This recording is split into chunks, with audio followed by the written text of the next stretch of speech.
Hello everyone, myself Charanjit Singh. So in this part I am going to start a new chapter, that is structure of atom.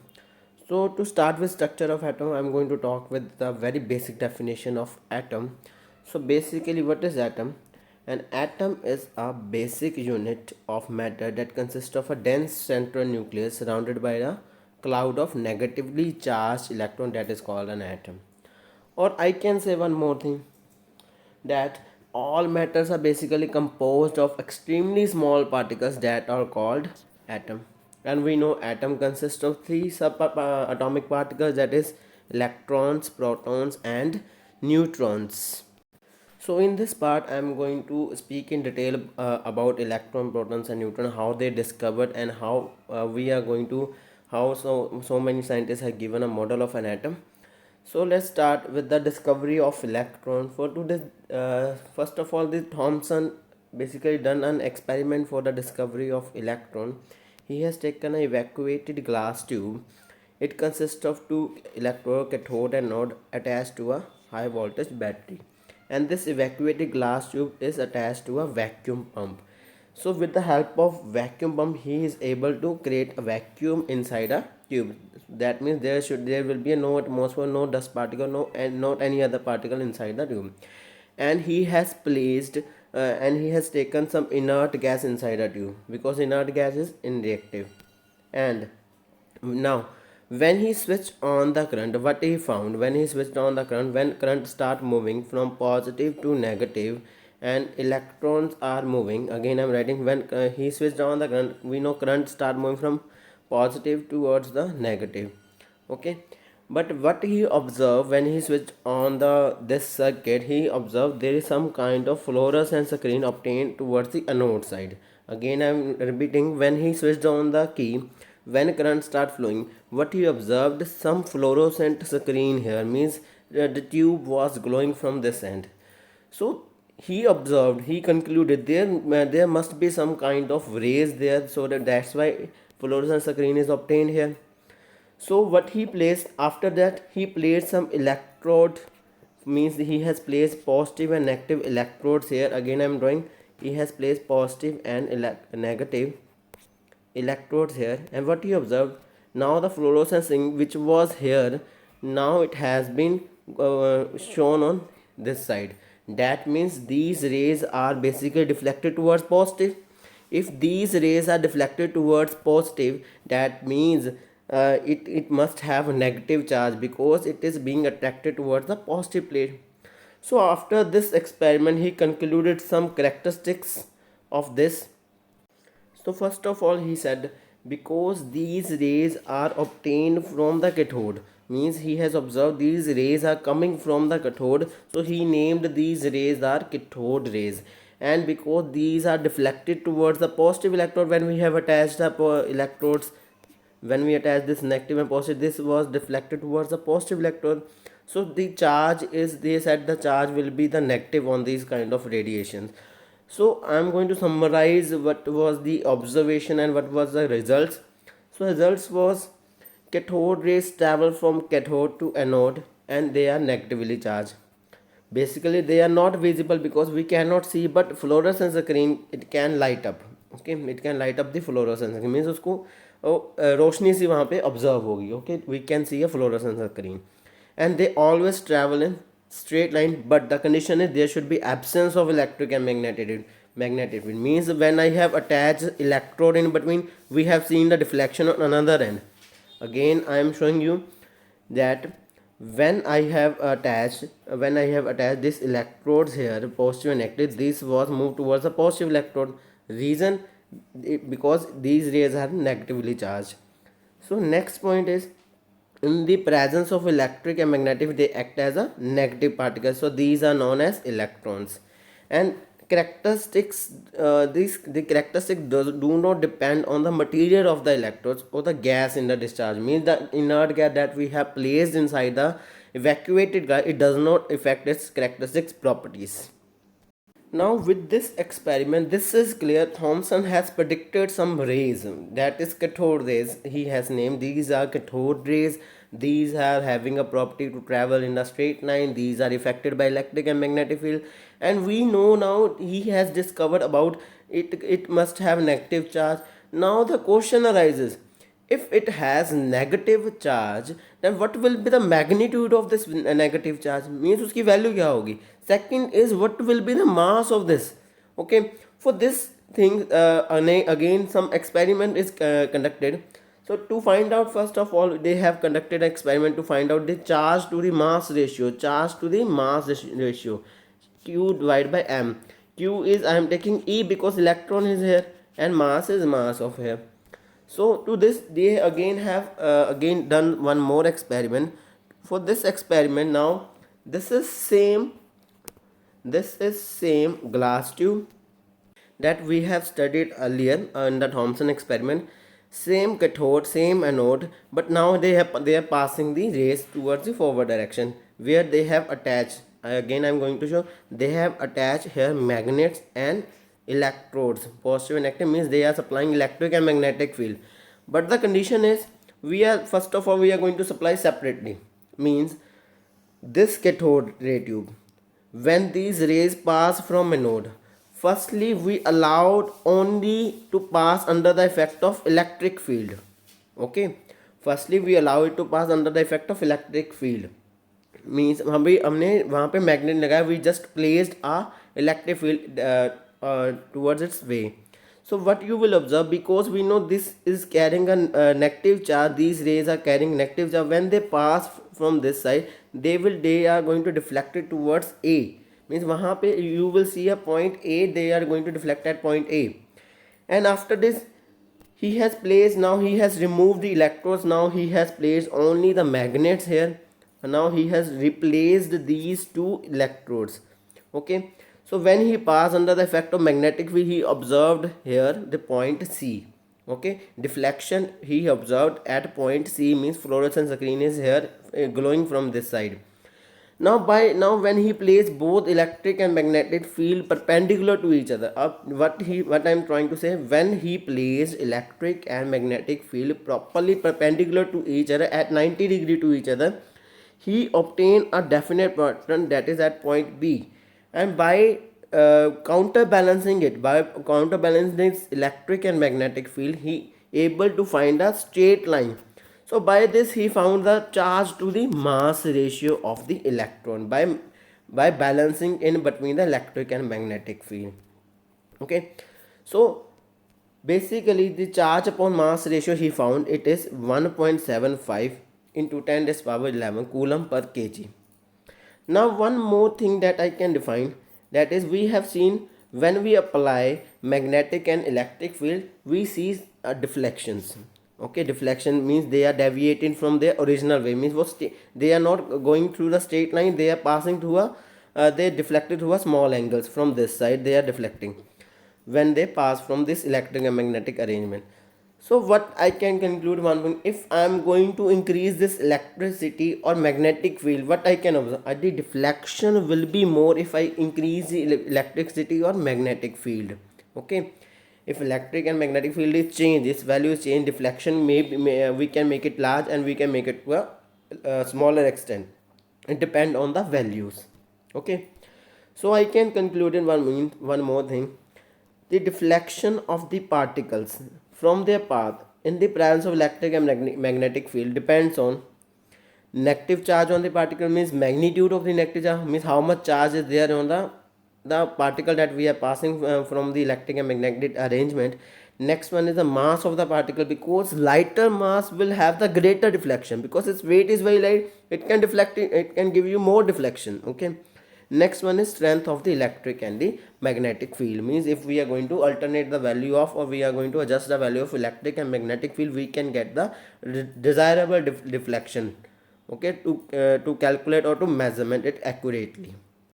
Now we have found charge to the mass ratio. Next is we are going to find charge on the electron. So to find out the charge on the electron, again one experiment is being conducted by Millikan, that is called Millikan oil drop method. And this experiment was based on oil drops, so that's why it is known as oil drop experiment. So to do this, I'm going to show you a figure. In this, he has taken a small chamber with the help of atomizer.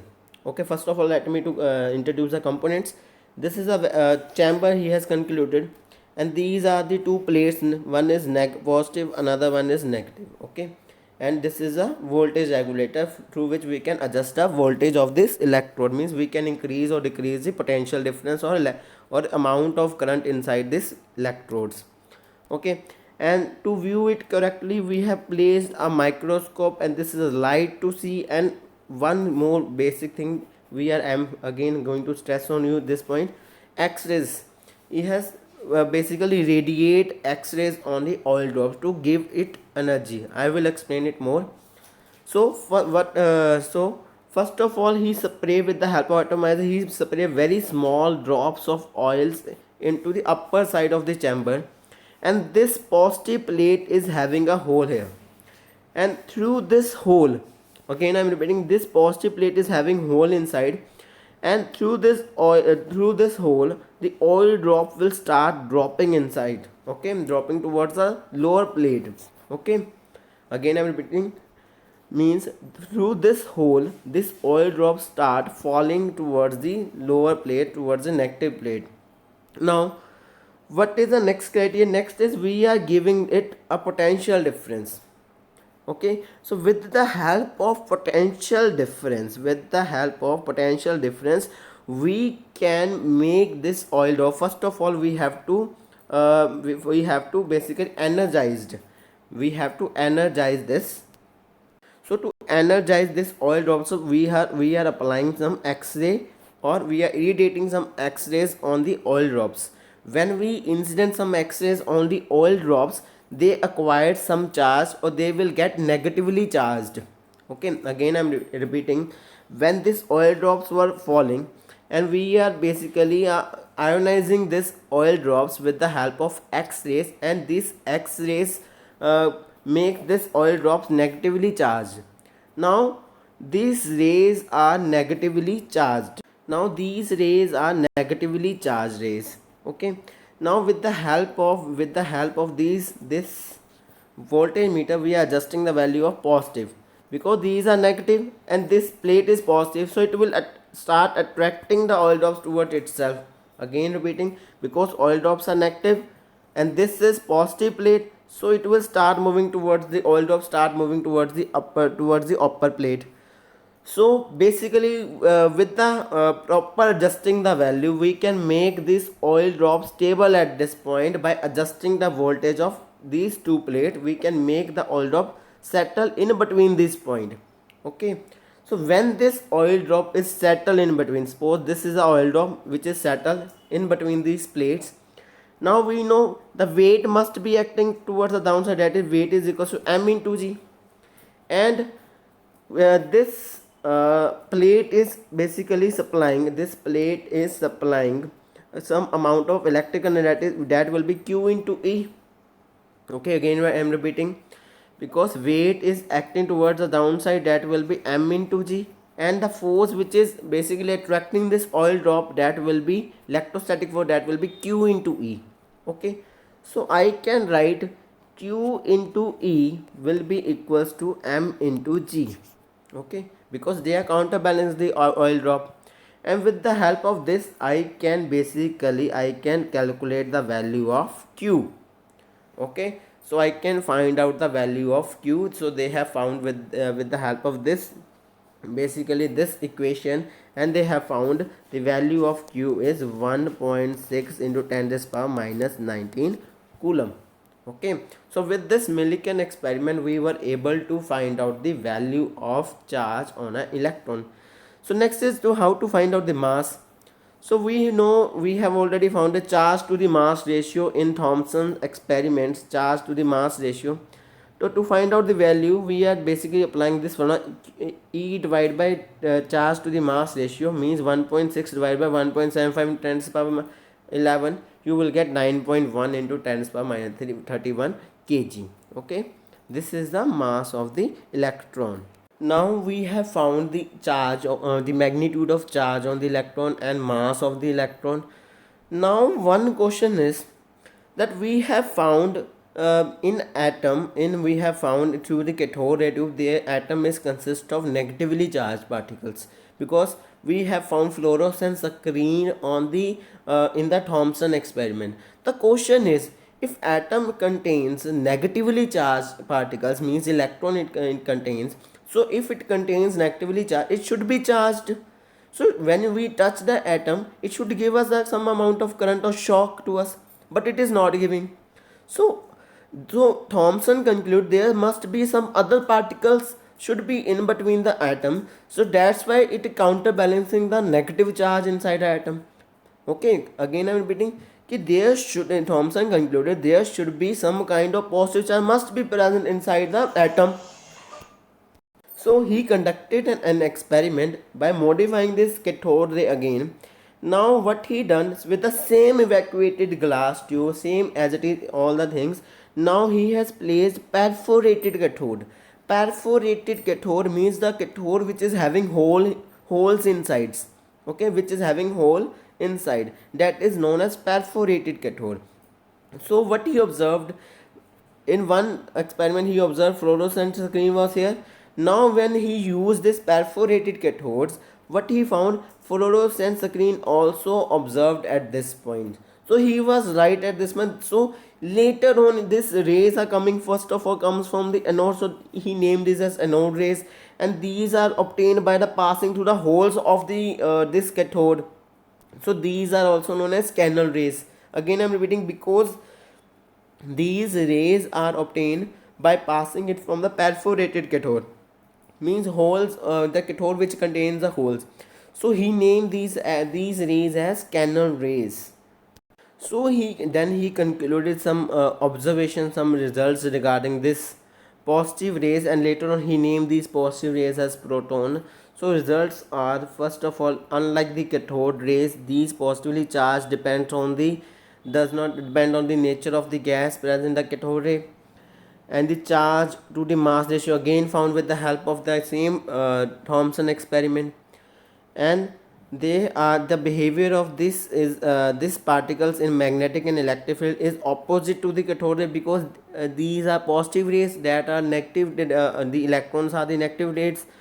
And after he concluded the smallest and the lightest positive ion was obtained from the hydrogen and was called proton. Okay, again I'm repeating the smallest and the lightest positive ion was obtained from hydrogen and it was called proton. Now we have found the atom consists of negative and positive particles. One is known as electron, another one is known as proton. Now the question arises, the what is the distribution of these electrons and protons inside the this atom. Okay, so to do this, first of all Thomson concluded a model. In this model, basically he basically assumed this model as plum pudding, or we can say watermelon also. In this he basically he said he considered this is an atom, okay, in which positive charge is spread throughout and electrons are immersed in it. Okay, electrons are situated at a different position. So he compared this with the watermelon model also, because he said this positive is the melon part and this negative is the seeds of the watermelon.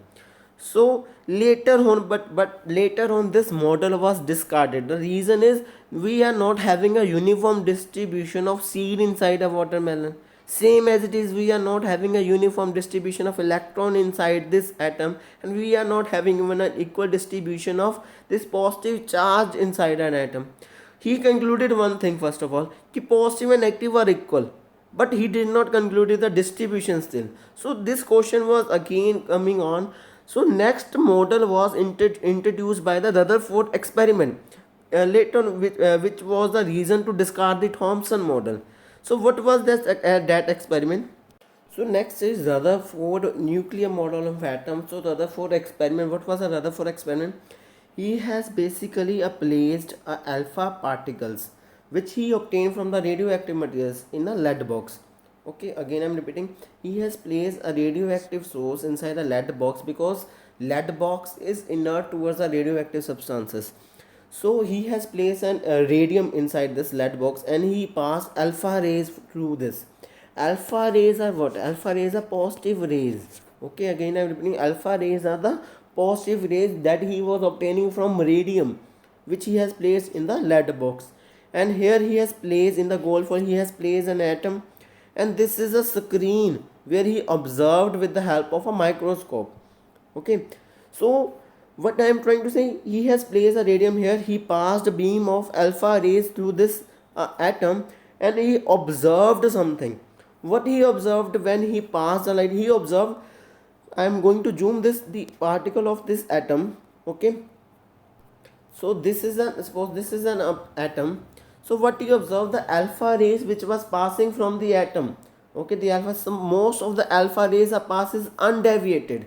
Okay, most of the alpha rays which was passing from the this where we have placed the atom was undeviated, means they pass straightly, and some of the are passes are deviated at small angles. Okay, some are deviated at small angles like this. Okay, and very few are there who reflected back towards the same point, means the wave from the they are coming, they back to a same, means at 180 degree here they reflected. Okay, let's move to the again that diagram. See, so when he placed an atom here, he observed these three observations. First observation was, most of the alpha rays passes undeviated, means they passes straightly, these are written undeflected beams. And some of the alpha ray passes or deflected at small angle like this. Okay, they basically scattered, or they are basically reflected at small angles, and very few are those which are deflected back. Okay, very few are those which are deflected back. So let's see one time more. So this I am going to show you. So what he observed, some passes as some scatter, some deflected at very small angles like this, some passes straight, then they does not deviate, some produce large deviation, very few are those who are turned back, means they are deflected back. Okay, so these was the observation from this Rutherford experiment. So after this observation he concludes some points. According to this, he said most of the space inside an atom is empty, because we found alpha rays are passing undeviated, so most of the space inside an atom is empty. And we have found some has deflected at very small angle, and some are turned back at 180 degree. Okay, so much, that means there must be presence of there must be presence of positive charge just at the center. Why I am saying positive charge? Because alpha rays consist of positive charge, and to deflect at more angle, it must at the center there must be a positive charge, because positive and positive can repel each other. That's why it was producing the deflection. So he concluded a few positive charge alpha particles were deflected, and deflection must be due to enormous repulsive force, showing that there must be a positive charge of the atom which is not spread throughout the atom. Means positive charge is not spread throughout the atom, it is basically localized in a very small size of the in the very small size of the atom, and it concentrated to a very small volume. And later on he said this small volume, this is a positive charge inside an atom, there is a very small volume of positive charge, and later on he named it as nucleus. So according to Rutherford, he said at the center there will be the very small volume of the positive charge, means whole of the positive charge will be concentrated at the center. Okay, and its size is very small as compared to the size of the atom.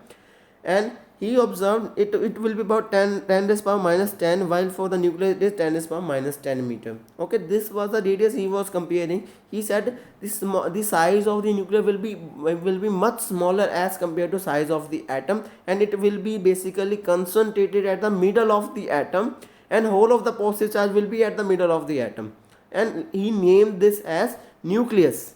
So according to Rutherford, he said, what will be the atom? Atom will be consist of a sphere, and at the center it will be the positive charge, and electron must be revolving around this nucleus. and when these electrons are revolving around the nucleus, and they will radiate the energy. This was the nucleus, this was the model of an atom which was given by Rutherford. That is, atom is a sphere. At the center we can find that there is a nucleus. Whole of the mass is due to the presence of proton, and it is concentrated to a very small region that is called nucleus, and electrons are revolving around the nucleus in a definite pattern. Means he said when electron, and one point he said when electron revolves around a nucleus, they radiate some amount of energy. Radiate means they will lose some amount of energy. Okay, and this was the main drawback of Rutherford also. Means all the points were good about the Rutherford. Atom consists of a nucleus, it consists of it consists of the electrons and nucleus at the center. But he has said electrons basically radiate energy when they revolve around the nucleus. So the question is, the thing is, that means when electrons are revolving around the nucleus, then they will, if they radiate energy, means they, if they emit energy outside, ultimately the energy becomes finished at one time. One time will arrive when the energy will be finished, they will end up with the energy, and they will fall inside the nucleus. If they fall inside the nucleus, then it means atom is destroyed. But Dalton says atom cannot be created, not be destroyed. Again I'm repeating, he said when electron around the nucleus, electron is revolving. When electron is revolving, it radiates some amount of energy, it will emit some amount of energy. So if they emit some amount of energy, ultimately they will fall inside the nucleus, because their energy will be over. They are revolving because of their energy. If their energy is over, they will finish up. When they finish with their energy, they will fall inside the nucleus. That means atom is destroyed. That, so this Rutherford model was also discarded later on. Okay, so now we have seen the Rutherford experiment and its model and one drawbacks of Rutherford model. Let's talk about the atomic numbers and mass number. So basically atomic number is what? Atomic number is equals to the number of protons inside the nucleus. Suppose if number of protons are 5, its atomic number will be also 5. Or you can say atomic number is also equals to number of electrons. Why I am saying? Because number of electrons and protons are equal. So if it is having 5 electron, that means its atomic number is also 5, because electrons and protons are equal. And the mass of the electron will be number of protons plus number of neutrons. Okay, number of protons and number of neutrons.